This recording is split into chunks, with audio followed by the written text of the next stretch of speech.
हाय दोस्तों, मैं हूं राज कोहली। आपका अपने YouTube channel teaching by R K Kohli में स्वागत है।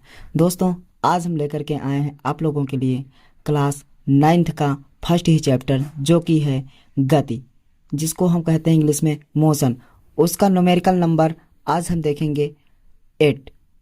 और ये क्वेश्चन कुछ इस प्रकार है कि एक पिंड गति के आरंभ करने के 1 सेकंड बाद प्रारंभिक स्थान से 18 मीटर तथा 2 सेकंड बाद 60 मीटर की दूरी पर होता है, तो हमें पिंड का त्वरण और प्रारंभिक वेग ज्ञात करना है। तो हमें इसमें क्या क्या ज्ञात करना है बेटा? हमको त्वरण को बताना है और उसका प्रारंभिक वेग को बताना है। तो हम मानेंगे इसमें सबसे पहले क्या मानेंगे कि जो हमारा प्रारंभिक वेग होता है वो क्या होगा? u होगा। मानेंगे कि माना प्रारंभिक वेग, माना प्रारंभिक वेग, प्रारंभिक वेग बराबर क्या होगा? u। और मानेंगे तथा त्वरण, तथा त्वरण को हम क्या मानेंगे? a। तथा त्वरण हमारा क्या होगा बेटा? a होगा। त्वरण क्या होगा? a होगा। अब इसमें जो दे रखा है उसको हम देखेंगे कि जो है कि एक पिंड गति आरंभ करने के 1 सेकंड बाद, यानी कि हमारा जो t1 यानी कि जो समय दे रखा है, समय और समय हमारे इसमें कितने? 2 दे रखे हैं, इसीलिए हम क्या मानेंगे? t1 और t2 मानेंगे। तो समय t1 यानी कि पहला समय हमारा कितना दे रखा है?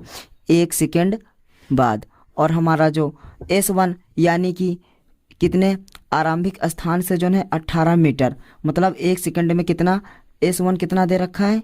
s1 दे रखा है हमारा 18 मीटर। कितना दे रखा? 18 मीटर। अब हमारा जो समय t2 दे रखा है, t2 हमारा कितना दे रखा है? t2 हमारा दे रखा है 2 सेकंड। और इसमें जो हमारा s2 क्या दे रखा है? s2 में भी हमारा क्या दे रखा है? वो 60 मीटर की दूरी दे रखा है, 60 मीटर की दूरी दे रखा है। अब हम क्या करेंगे? प्रथम शर्तानुसार, इनकी जो प्रथम शर्तानुसार क्या बताया गया कि 1 सेकंड बाद जो है प्रारंभिक स्थान से जो है कितने? 18 मीटर की दूरी पर होता है। तो अब हम क्या करेंगे? प्रथम शर्तानुसार, अनुसार, ठीक। प्रथम शर्तानुसार क्या होगा कि 1 सेकंड बाद, 1 सेकंड बाद दूरी, 1 सेकंड बाद दूरी। अब यह 1 सेकंड बाद हमारी दूरी क्या होगी? 1 सेकंड बाद दूरी जो होगी, तो इसके दूरी ज्ञात करने के लिए हम क्या लगाते हैं? s1 बराबर क्या होगा? गति की द्वितीय समीकरण। गति की द्वितीय समीकरण क्या होगी? ut plus half at square. अब हम इसमें मान रखेंगे। अब s का मान हमारा कितना दे रखा है? s1 हमारा कितना दे रखा है? s1 हमारा है जो है कि 18। s1 हमारा क्या है? 18। और u का तो मान हमको ज्ञात ही करना है, तो इसलिए u लिख देंगे। और t1 यहाँ पर हम मानेंगे t1, जब s1 मान लो तो t1 हमेशा क्या रहेगा? t1 हमारा क्या दे रखा है? 1 सेकेंड। और जो है प्लस ये हाफ आ गया, और ये a तो हमको ज्ञात ही करना है, a का मान हमको निकालना। और t1 का मान मतलब स्क्वायर t1 का मान है 1, तो यानी 2 बार लिखेंगे a1। ठीक है। अब हम क्या करेंगे? इसको हल कर लेंगे। 18 बराबर क्या होगा? ठीक है, यहाँ क्या हो जाएगा? u का गुणा u से होगा तो क्या हो जाएगा? u हो जाएगा। और यहाँ पर क्या हो जाएगा? t का मान, और अब यहाँ पर आ जाएगा प्लस। अब ये आ गया हमारा 1/2, और यानी a1 जा a। ठीक है।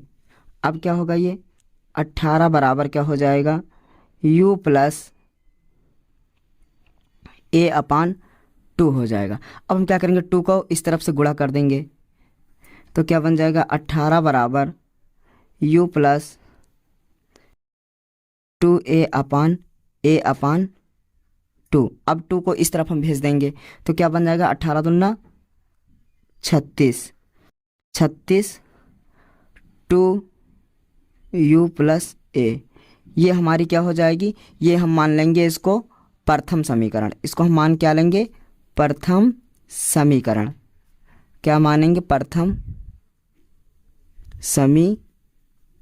समीकरण। अब इसको हम इस तरीके से भी लिख सकते हैं ना, 2u प्लस a बराबर 36। तो कोई प्रॉब्लम तो है नहीं, ये भी हम लिख सकते हैं इसको। ठीक, अब लिखेंगे अब द्वितीय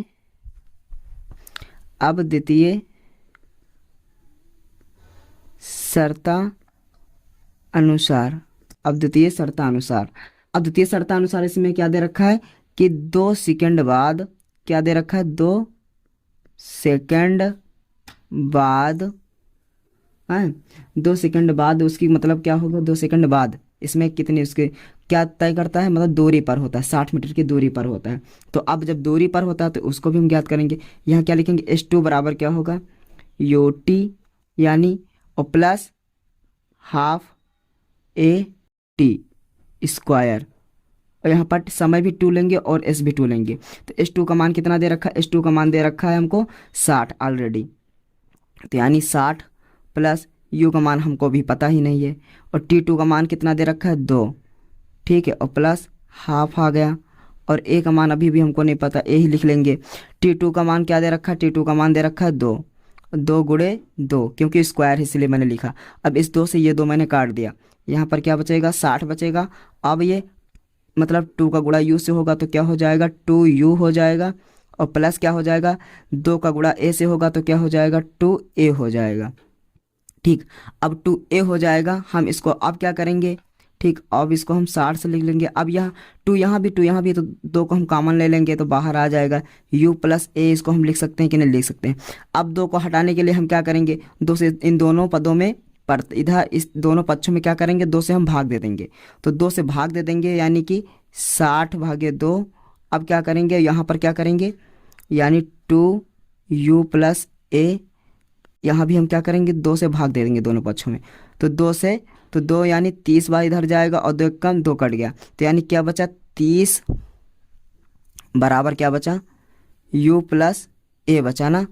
ये अब इसको हम क्या कर सकते हैं, इस तरीके से भी तो लिख सकते हैं। इसको हम लिख सकते हैं कि U प्लस A बराबर 30। किसी को कोई प्रॉब्लम तो नहीं है यहाँ तक। अब ये हम मान लेंगे दूसरी समीकरण। क्या मान लेंगे, दूसरी समीकरण। अब इसमें प्रथम, यानी हम क्या करेंगे, यहाँ पर प्रथम समीकरण से क्या करेंगे, दूसरी समीकरण को हम क्या करेंगे, घटा देंगे माइनस करने पर, यानी कि घटाने पर प्रथम समीकरण को दूसरे समीकरण से घटाने पर। अब प्रथम समीकरण हमारी क्या थी, प्रथम समीकरण देखो जो हमने अभी लिखा था, क्या लिखा था, प्रथम समीकरण हमारी थी 2U प्लस A आई थी, बराबर क्या आया था बेटा, 36 आया था। और जो उस और अगली समीकरण क्या आई थी, दूसरी समीकरण, ये हमारी कौन सी है, प्रथम समीकरण। और हमारी जो दूसरी समीकरण क्या आई थी, दूसरी समीकरण आई थी U प्लस, अभी जो मैंने लिखा है A, बराबर क्या आया था, 30 आया था। ये मेरी दूसरी। अब इन दोनों को घटाने पर, अब घटाने पर चिन्ह क्या होते हैं, परिवर्तित हो जाते हैं। यहाँ पर प्लस का U तो यहाँ माइनस का हो जाएगा, यहाँ भी माइनस का हो जाएगा, यहाँ भी माइनस का हो जाएगा। तो अब ये माइनस प्लस क्या होंगे, आपस में कट जाएंगे, और 2U में से एक U निकल जाएगा तो U बचेगा। ठीक है, अब यहाँ क्या बचेगा, 36 में से 30 निकल गया तो कितना बचा, 6 बचा। तो यानी कि U का मान हमें क्या प्राप्त हुआ, U का मान हमें प्राप्त हो गया बेटा 6। तो पहला ये हमारा क्या आ गया आंसर, U का मान प्राप्त कर ले। अब U का मान हम क्या करेंगे, U का मान क्या करेंगे, समीकरण U का मान हम क्या करेंगे, समीकरण जो है किस में रख देंगे, U का मान समीकरण 2 में रखने पर, U का मान समीकरण 2 में रखने पर। ठीक है, अब 2 कौन से समीकरण है, यानी U है, U प्लस A बराबर 30 है। अब इसमें U का मान 6 दे रखा तो यहाँ पर 6 लिख देंगे, और A का मान अब हमको पता चल जाएगा। अब हम क्या करेंगे, इस 6 को इस तरफ प्लस का इस तरफ को भेज देंगे तो माइनस का हो जाएगा। A बराबर क्या हो जाएगा, 30 माइनस 6, यानी कि A का मान कितना आ गया, 30 में से 6 निकल गया 24। ठीक, अब यहाँ पर ये किस में आएगा, ये आएगा हमारा जो है 24 आया किस में, मीटर प्रति सेकेंड स्क्वायर में। और जो ये आया है हमारा, यानी कि जो U का मान आया है, ये हमेशा किस में आता है, मीटर प्रति सेकेंड में आया। ठीक, अब यहाँ पर होता है हमारा